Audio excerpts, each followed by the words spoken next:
पंचायतर निर्वाचन परवर्ती साधारण निर्वाचन परवर्ती अवस्था एक समीक्षा बैठक होता आमर दलर विपर्यय समस्ते आम दुख प्रकाश कलु आमर समस्त आत्मविभर आत्मविश्वास सकाशे आज आम विपर्यय को सामना कलु आगामी दिन में आम दृढ़ भाव में संगठित हबु प्रति वार्ड 10 जन युवक मान नेतृत्व में सामिल करूँ नवीन पट्टनायक और प्रोफेसर डॉक्टर प्रमोद मल्लिक नेतृत्व में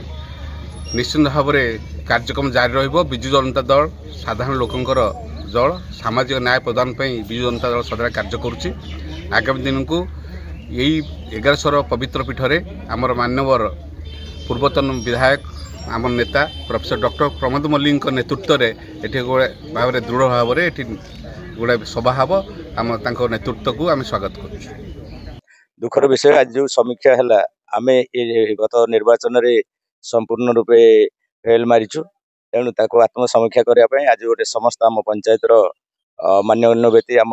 दलर समस्त एकत्रित करूँ 1100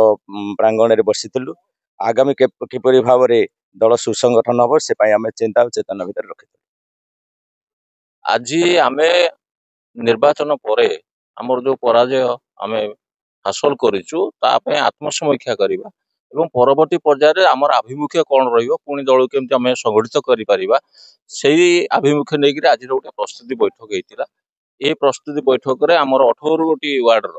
प्रत्येक वार्ड रू प्राय 5 जन लेखा आसते नियर अबाउट 100 लोक आज गोटे बैठक ये अनुष्ठित होता आज सर्वसम्मति क्रम आम निष्पत्ति नेलु आम दलर पराजय को आत्मसमीक्षा करने सहित आगामी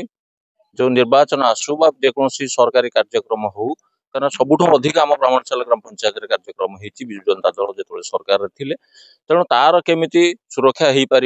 आगामी भविष्य में आमर उत्तराधिकारी मान को आम ये दल में सामिल करने आज निष्पत्ति निगला जे प्रत्येक वार्ड अंतत पक्षे 10 जन युव गोष्ठी को एथरे आम सामिल करूँ एवं उपयुक्त तालीम देवु परवर्ती पर्यायर आम